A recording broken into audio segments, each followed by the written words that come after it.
The hatchery manager looked embarrassed. I hate asking this. Margaret Hale smiled. Go ahead. He pointed toward a stack of wooden trays sitting in the corner of the loading dock. 320 turkey eggs. Perfectly clean. Perfectly intact. Perfectly unsellable. Margaret frowned. Why? They're too old for our commercial customers. She picked one up carefully. They're fertile. Most should be. But, he sighed.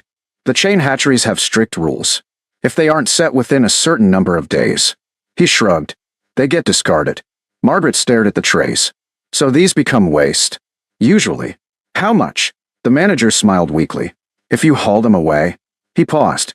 They're free. Two workers standing nearby exchanged amused glances. One whispered to the other. Nobody's hatching those.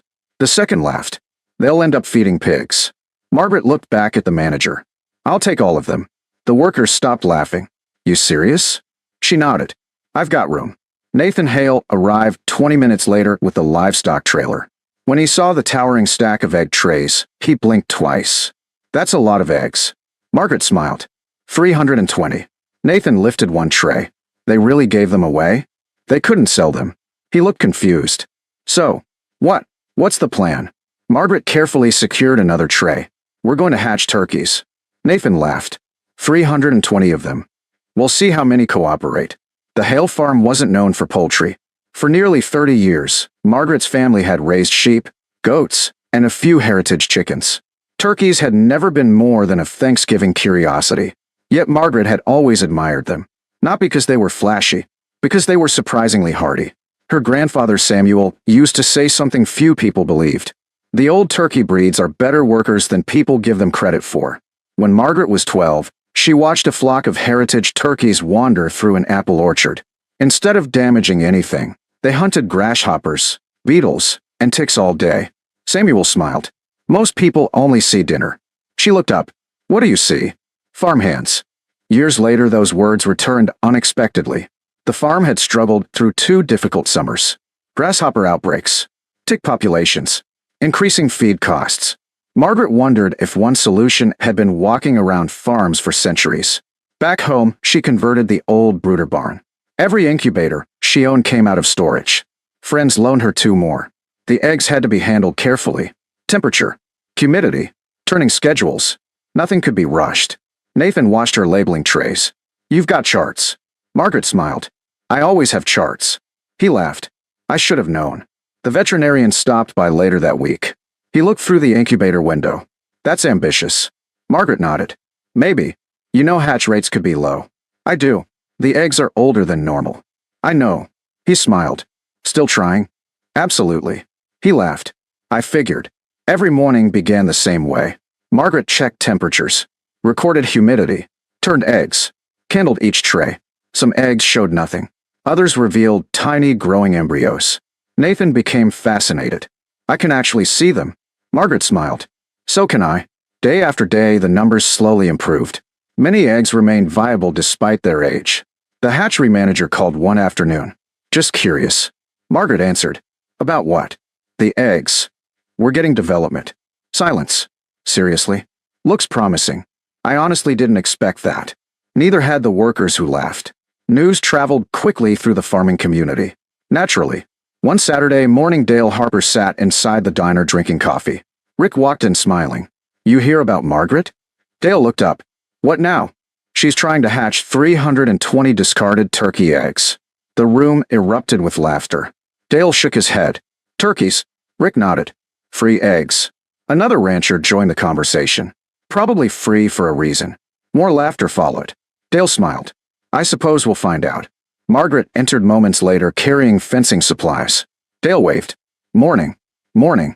He grinned. So. She smiled. So. How are your imaginary turkeys? They're still eggs. Laughter filled the room again. Margaret simply paid for her supplies and left. She had more important things to do. 26 days later, the first egg cracked. Nathan nearly spilled his coffee racing toward the incubator. It's happening. Margaret was already there. A tiny beak tapped carefully through the show. Hours later, a damp little poult stumbled into the brooder. Healthy. Alert. Hungry. Margaret smiled. 1. Nathan laughed. Only 319 to go. The hatch continued through the next 3 days. Not every egg survived. Margaret expected that, but far more hatched than anyone predicted. Tiny bronze poults filled the brooders. Peeping echoed through the barn from sunrise until long after dark. Nathan finished counting late Sunday evening. He walked into the farmhouse carrying the notebook. You ready? Margaret looked up. Tell me. 237. She blinked. What? 237 healthy poults. Silence. She smiled slowly. That's over 70%. Nathan nodded. Better than some commercial batches. The hatchery manager drove to the farm himself.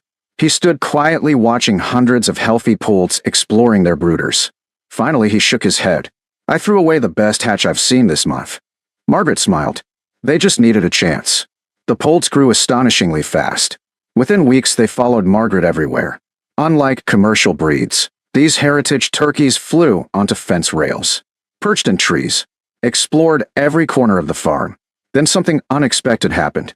The grasshopper population around the sheep pastures began shrinking. Nathan noticed first. You seeing this? Margaret looked across the pasture. Hundreds of young turkeys moved through the grass like a slow-moving wave. Every few seconds, one snapped up another insect. Grasshoppers, beetles, ticks, anything they found. The sheep grazed peacefully behind them. The veterinarian returned during midsummer vaccinations. He watched the birds for several minutes, then quietly laughed. I forgot how good heritage turkeys are. Margaret smiled. At what? Pest control. He pointed across the pasture. They're cleaning everything. By late summer, neighboring farmers began asking questions. Not about eggs. About the birds. Why were Margaret's pastures greener? Why did her sheep seem less bothered by flies? Why were there fewer grasshoppers near her fields? Nobody connected the answer to 320 discarded eggs. One afternoon, the county agricultural extension agent stopped by unexpectedly. He spent nearly an hour walking through the farm, watching the turkeys work, watching the sheep graze behind them. Finally, he stopped beside Margaret. I've got a question. She smiled. Go ahead. He looked toward the enormous flocks spreading across the pasture in perfect formation. Exactly how many insects do you think those turkeys are eating every single day? The extension agent watched the flocks spread across the pasture. The birds moved like a living wave. Every few seconds, one snapped up another grasshopper, another beetle, another tick. Finally, he lowered his binoculars. Exactly how many insects do you think those turkeys are eating every single day? Margaret smiled. I've never counted. Nathan laughed. I'm glad. The extension agent nodded toward the flock. You don't have to. Silence. They're doing the counting for you. Over the next month, he returned several times. Not because he doubted what he saw, because he wanted proof. He placed insect traps in several pastures. One pasture held only sheep. Another held sheep and the growing turkey flock. Every week he collected samples. Every week the numbers changed. Grasshopper populations dropped dramatically where the turkeys worked. Tick counts fell. Fly larvae became harder to find. The sheep grazed more comfortably. The pastures recovered faster. The extension agent closed his notebook. This is remarkable. Margaret shrugged. They're just being turkeys. He smiled. Exactly. That autumn brought another challenge. Feed prices climbed again. Many poultry producers complained about rising grain costs. Margaret noticed something interesting. Her heritage turkeys spent most of the day finding food on their own. Seeds, acorns, wild berries, green plants, countless insects. They still received balanced feed every evening, but they consumed far less purchased grain than commercial birds. Nathan checked the records one afternoon. We're using almost 40% less feed than expected. Margaret nodded. I noticed. He smiled. So Grandpa was right. She looked across the pasture. He usually was. One Saturday morning, the diner conversation sounded different. Dale Harper folded his newspaper. You hear about Margaret's turkeys? Rick looked up. What now? The extension office measured the insect populations. Silence. They're way down. Another farmer frowned. Really? Dale nodded. My neighbor says her sheep hardly stomp at flies anymore. The room grew quiet. Nobody laughed this time. Margaret walked inside carrying fence staples. Dale waved. Morning. Morning. He smiled. So. She looked amused. So. I owe those turkeys an apology. Margaret laughed. They probably won't notice. Winter arrived gently. Unlike previous years, the pastures entered dormancy healthier than anyone remembered. The grass recovered better. Parasite pressure seemed lower. The veterinarian noticed first during routine flock inspections. He compared this year's records with previous seasons, then looked at Margaret. Interesting. She smiled. What? Your sheep required fewer parasite treatments. Nathan leaned closer. Seriously? The veterinarian nodded. I'm seeing healthier pasture conditions. He pointed toward the flock of bronze turkeys scratching through old grass. I don't think that's a coincidence. The hatchery manager visited shortly before Thanksgiving. He had not seen the birds since they were tiny poults. Now magnificent heritage bronze turkeys roamed the hills. Their feathers shimmered with copper, bronze, emerald, and purple in the afternoon sunlight. The manager stood speechless. I gave these away. Margaret smiled. You did. He watched a large tom spread his tail, while another searched for grasshoppers beneath an oak tree. I can't believe it. Silence. I almost threw away an entire breeding flock. Margaret gently picked up one young hen. They simply needed time. The hatchery manager looked thoughtful. I've been thinking. She waited. We still discard older fertile eggs every season. Margaret nodded. I know. What if? He paused. We sorted them instead? She smiled. What do you mean? Instead of throwing them away. He looked across the pasture. Offer them to small farms first. Margaret extended her hand. I think that's a wonderful idea. The following spring, the hatchery launched a new surplus egg program. Discarded fertile eggs no longer went directly into waste bins. Small family farms could purchase or collect them at minimal cost. Hundreds of eggs found homes instead of landfills. Several beginning farmers started heritage poultry flocks they otherwise could never have afforded. The local newspaper noticed. Its front page headline read, "From Waste to Working Farms." The story spread throughout the region. Agricultural colleges invited Margaret to speak. Not about incubators, not even about turkeys, about seeing opportunity where others saw disposal. During one presentation, a young farmer raised his hand. What made you believe those eggs would hatch?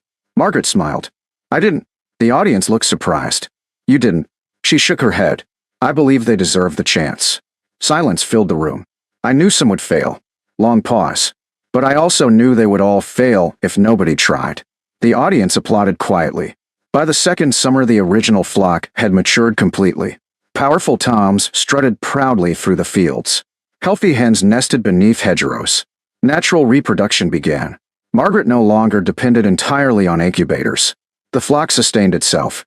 Nathan walked through the pasture one morning, carrying a notebook. Guess what? Margaret smiled. What? We counted 43 wild nests. She laughed. They've decided they like living here. One autumn, a neighboring orchard owner stopped at the farm. He had heard about the turkeys. My apples are getting hammered by insects. Margaret listened. I wondered. He hesitated. Would your flock work in an orchard? Margaret agreed to try. After harvest, several dozen turkeys moved through the orchard for weeks. They scratched beneath every tree, consumed fallen insects, cleaned countless larvae from the soil. The following spring, the orchard owner called. You need to come see this. Margaret drove over. The difference surprised even her. The orchard floor looked cleaner. Insect pressure dropped noticeably. The owner smiled. I've sprayed less than ever. Word spread again. Soon vineyards, berry farms, nut growers, even vegetable producers began asking similar questions. Not because turkeys solved every problem, because they solved some naturally. One evening, Dale Harper leaned against the pasture fence watching the flock drift toward their roosting trees. The setting sun turned every feather brilliant copper. He folded his arms. You know what still bothers me? Margaret smiled. What? I laughed. Yes. I called them garbage eggs. You did. He shook his head. They weren't. Silence. They were opportunities. Margaret nodded. They always were. The old hatchery manager joined them. He watched hundreds of magnificent heritage turkeys disappear into the evening woods. I've worked around poultry for 35 years. He smiled. And I almost missed the best flock I ever produced. Margaret looked toward the birds. They produced themselves. She simply gave them the opportunity. As darkness settled over the farm, Margaret remembered one of Samuel's favorite lessons. He often said it while gathering wind-fallen apples after storms. The farm wastes very little. She had asked what he meant. He smiled. Nature usually finishes what people abandon. Standing beside the great bronze flock, Margaret finally understood. Months earlier, 320 turkey eggs sat forgotten in a hatchery corner. Workers saw expired inventory. A disposal problem. something no longer worth the shelf space. Margaret saw possibility wrapped inside fragile shells. Not certainty, not guaranteed success. Only possibility. 237 poults eventually hatched. They didn't merely become beautiful birds.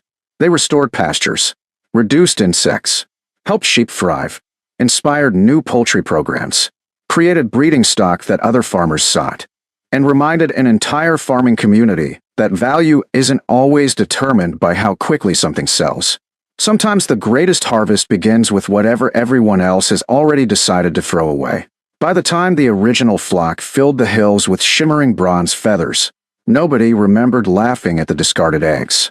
They only remembered the farm that proved discarded opportunities sometimes hatch into the strongest future of all.